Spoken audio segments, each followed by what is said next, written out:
पहली बार जब मैंने जुजुत्सु काइसन देखा था तो मुझे लगा था कि ये बस एक और शोनन है। काफी सारे क्लासिक ट्रोप्स को वापस से यूज किया गया है थोड़े बहुत चेंजेस के साथ, और मुझे लग रहा था कि आगे जहाँ पे ये जाएगा वो काफी ज्यादा प्रेडिक्टेबल होने वाला है, ऐसा मुझे लग रहा था। और मैं तुमको बता नहीं सकता कि कितना ज्यादा गलत प्रूव हुआ हूँ मैं। जुजुत्सु काइसन का सीजन नंबर 2 कुछ महीनों में अपने सामने हो जाएगा, जुलाई स्पेसिफिकली, और अभी तक अपने को जितना इन्फॉर्मेशन पता है वहां से वो पूरा साल खत्म होने तक चलेगा। तो इसलिए मैं इस वीडियो के अंदर तुमको एक बेसिक सा आइडिया देने वाला हूँ बिना कोई स्पॉइलर के, नो स्पॉइलर्स प्रॉमिस, कि आगे चल के तुमको क्या देखने मिल सकता है, और एकदम हाइप करने की कोशिश करूंगा क्योंकि ये चीज दैट लेवल शिट। इसी अगर आने वाले सीजन 2 की बात करें ना तो उसके अंदर इतने इंसेन लेवल की चीजें देखने मिलेंगी, मुश्किल होगा मेरे लिए भी काफी ज्यादा तुमको बताना। और मैं एक और मेन स्ट्रीम एनिमे के ऊपर फिर से वीडियो बना रहा हूँ क्योंकि जब अंडररेटेड के ऊपर बनाओ तो तुम देखते ही नहीं हो, बोच्चे के लिए काफी सैड लगता है। लेकिन अब यहाँ पे जुजुत्सु काइसन मांगा का थोड़ा ज्ञान फेंक के मारना हो तो फिर जो सीजन 1 खत्म हुआ था वो इसके चैप्टर 64 पे, ये 64 चैप्टर्स को बनाने के लिए उनको 24 एपिसोड निकल गए थे। और इससे आगे अपन जो सबसे पहले देखेंगे वो होगा गोजो का पास्ट। उसको लेके भी एक छोटा लेकिन इंपॉर्टेंट आर्क होने वाला जो शायद 6-7 एपिसोड अपने को देखने मिले क्योंकि उसके बस 15 चैप्टर्स हैं। सीजन 2 के ऑफिशियल पोस्टर में जैसा हम लोग देख सकते हैं कि एक तरफ गोजो काफी यंग है, वो उसका पास्ट आर्क वाली स्टोरी, और सीजन 2 के अंदर ही जो अपने को सेकंड पार्ट देखने मिलेगा वो इसका काफी बड़ा चंक होगा। उसके अंदर 58 चैप्टर्स अडैप्ट करने हैं इनको, जिसके लिए अवेलेबल एपिसोड्स 18 से 20 तक हो सकते हैं। लेकिन यहाँ पे कोई फिक्स इन्फॉर्मेशन नहीं अपने पास, जो कि शायद थोड़ा सा क्रैम करने वाली सिचुएशन आ जाएगी क्योंकि इसके अंदर एक्शन इतना ज्यादा होगा। मैथ्स के हिसाब से देखने जाओगे तो पहले सीजन से भी ज्यादा कंटेंट है और कम एपिसोड्स। और अगर मेरा लगाया हुआ ये अंदाजा सही है तो सीजन 2 खत्म होगा चैप्टर 136 पे, अनलेस एनीमे बनाने वाली टीम ने डिसीजन लिया कि हम लोग इसको थोड़ा खींच देंगे और बीच में जो एक बड़ा इवेंट होता है वहां पे सीजन खत्म करेंगे तो और लंबा चलेगा। लेकिन अगर तुम ये वंडर कर रहे हो कि आज के टाइम पे मांगा के अंदर स्टोरी कहाँ है, तो फिर वो चैप्टर 212 तक आ चुके हैं। 212 की स्टोरी हो चुकी है। सीजन 1 के अंदर अपन ने सिर्फ 64 देखा है। सीजन 2 के एंड तक प्रोबेबली 136 चैप्टर तक हम लोग पहुंच जाएंगे, मतलब और भी बहुत सारी स्टोरी आनी बाकी है। लेकिन अगर कुछ लोगों को ऐसा लग रहा है कि जुजुत्सु काइसन 0 जो मूवी आई थी वो एक फिलर है या फिर प्रीक्वल है तो शायद देखना उतना इंपॉर्टेंट नहीं। उस मूवी के अंदर का जो मेन हीरो था युता वो इस आर्क में नहीं दिखेगा लेकिन आगे चल के काफी ज्यादा इंपॉर्टेंट है। और अगर तुमने मूवी देखी है तो उसके एंड में एक बड़ा क्वेश्चन मिलता है कि विलन को वहां पे मार दिया गया है और वो एक्चुअल में मर चुका है, तो वो सीजन 1 में फिर से कैसे आया। सीजन 2 के अंदर अगर स्टोरी उस चैप्टर तक गई तो होपफुली अपने को आंसर इसके अंदर ही मिल जाएगा, तो मूवी देखो। लेकिन जो मैं जुजुत्सु काइसन सीजन 1 की बात कर रहा था कि ये स्टार्ट में तो काफी ज्यादा फेमिलियर लगता है बाकी सारे एनिमे से, इवन कैरेक्टर डिजाइन्स में बहुत ज्यादा लगते हैं कि दूसरे से उठाया है। गोजो तुम्हारी बात कर रहा हूँ। लेकिन जो सेटअप करने के लिए टाइम इसने लिया सीजन 1 के अंदर या फिर जुजुत्सु काइसन 0 के अंदर, उसका इतना बेहतरीन इस्तेमाल करती है। यहाँ से आगे स्टोरी ऐसे ऐसे प्लेसेस पे जाने वाली है तुमने अंदाजा भी नहीं लगाया है। और जैसा हमने 0 मूवी के अंदर पास्ट देखा था तो इस सीजन 2 का स्टार्टिंग भी अपन पास्ट से ही शुरू करेंगे और उसके अंदर अपने को मूवी से भी यंगर वर्जन वाला गोजो दिखाया जाएगा। और ये पूरा आर्क जितने भी 6-7-8 एपिसोड का होगा वो पूरा मेमोरेबल बनने वाला है सिर्फ एक कैरेक्टर के कारण, जिसको अभी तक एनिमे के अंदर टीज नहीं किया लेकिन जीरो ने मांगा रीड किए, वो उसको डैडी ऑफ ऑल डैडीज बुलाते हैं। इतना ज्यादा बैड एस कैरेक्टर होने वाला है ना कि बिग डैडी भी अगर तुम उसको बुलाओगे तो नाम छोटा लगेगा उसके सामने। मैं बात कर रहा है मेगुमी के फादर द गॉड तोजी की। इनकी तारीफ थोड़ी और करनी हो तो मांगा के अंदर आज के टाइम पे जुजुत्सु काइसन का वर्ल्ड जिस फक्ड अप स्टेट में है, ये भाई साहब उसके लिए काफी ज्यादा रिस्पॉन्सिबल है। मतलब कि ऐसा हिंट किया गया है ना कि डेस्टिनी हजारों सालों से एक ही चीज को रिपीट करते आ रही है, हीरो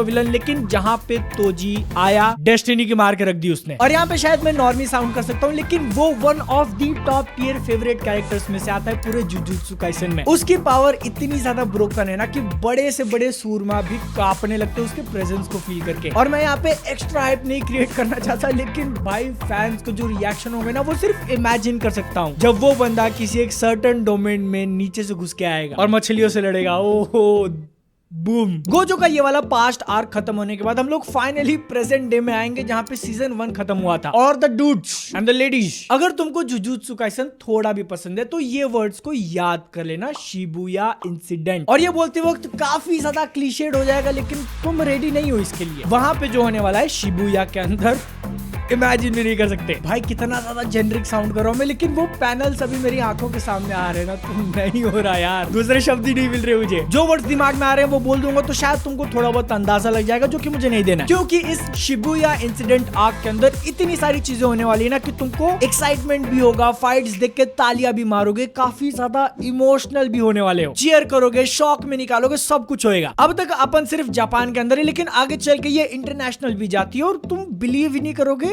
इसके अंदर एक ब्लैक होल भी बनता है। लेकिन मैं ये काफी फ्यूचर की बात कर रहा हूँ, इस सीजन 2 के अंदर वो देखने नहीं मिलेगा। लेकिन जो एक्सपेक्टेशंस तुम लेके जाना और वो दिखेगा भी कि फाइट फाइट फाइट। एरन होता तो बहुत खुश हो जाता, क्योंकि सब लोग ताताकाया ही कर रहे हैं। जैसा कि मैंने बोला कि सीजन 2 खत्म होने के बाद भी काफी सारा मटेरियल बाकी है स्टोरी के अंदर, लेकिन इसके मांगाका ने बोला है कि 1 साल के अंदर वो चीजों को रैप करने वाले हैं। 100% क्लियर नहीं है उनके बोलने का मतलब क्या था। पॉसिबली ये पूरी सीरीज खत्म हो सकती है या फिर करंटली जो बड़ा आर्क चल रहा है वो खत्म हो सकता है। लेकिन मैं फील कर रहा हूँ कि पूरी सीरीज का एंडिंग आ चुका और उस हिसाब से हम लोग इस सीजन 2 के एंड के बाद 50-50 पे होंगे, मिड पॉइंट। तो एनिमे के हिसाब से सीजन 2 के बाद और एक 50 एपिसोड की स्टोरी बाकी है। लेकिन जो आने वाला शिबुया इंसिडेंट है वो काफी सारे लोगों को शॉक दिलाने वाला है, क्योंकि इतने सारे कैरेक्टर्स के साथ जो होता है, जो बॉल्जी मूव्स खेले इसके ऑथर ने वो पे ऑफ करते हैं, लेकिन इसके बाद भी ट्विस्ट खत्म नहीं होंगे, क्योंकि शिबुया के बाद जो बड़ा आर्क अपने को देखने मिलेगा उसका नाम है कलिंग गेम्स, और वो इतना ज्यादा मैसिव है, काफी लंबे टाइम तक एक टूर्नामेंट आर्क टाइप चलता है, और वो इतना लंबा है कि उसको मिला दे तो अब तक का शायद सबसे बड़ा आर्क बोल सकते हो लेंथ में, और करंटली लग रहा है ना कि स्कोप के हिसाब से शिबुया से भी बड़ा। क्योंकि अगर तुमको एनिमे के अंदर फाइट्स देखना पसंद है तो भाई इसके अंदर वो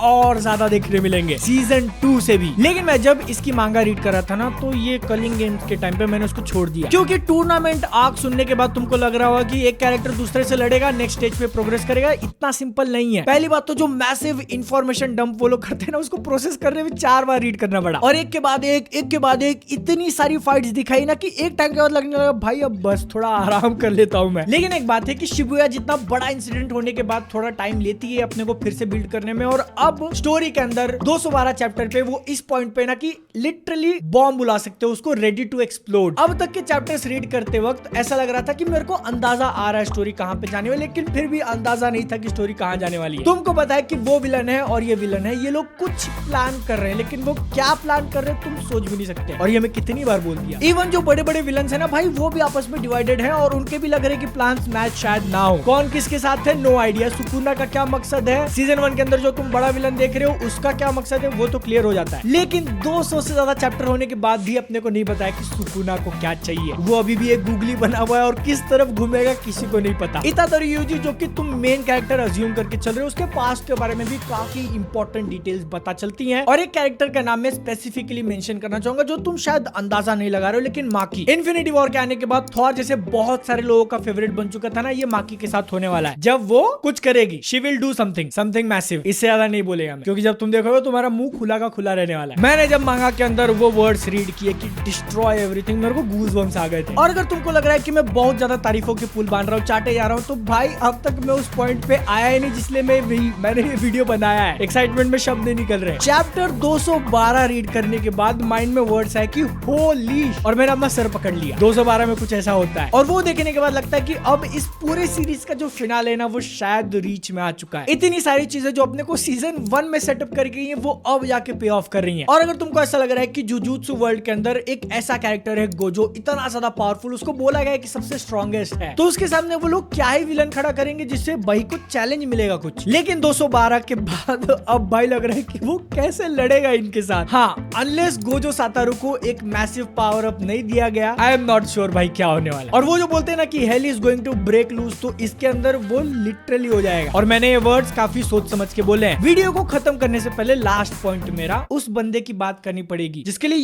यहाँ से रोना आता है, यूजी इतादोरी। अगर तुमको लग रहा है कि वो मेन कैरेक्टर है, तो मांगा के अंदर उसका प्रोटैगनिस्ट होने वाली चीजें वो फीलिंग डाइल्यूट हो चुकी है, क्योंकि स्टोरी ने शुरुआत यूजी से करी थी, लेकिन अब इतने सारे कैरेक्टर्स पे एक साथ फोकस हो रहा है ना, और इस बंदे ने इतनी सारी पेन, इतना भाई क्या कुछ नहीं सफर किया। एक चैप्टर आया था जिसके अंदर वो ऑलमोस्ट मेंटल ब्रेकडाउन के पॉइंट पे पहुंच चुका है, छोटा सा धक्का और खत्म। लेकिन ऐसे पॉइंट पे जिस कैरेक्टर ने उसको वहां से उठाया भाई 212 में, तो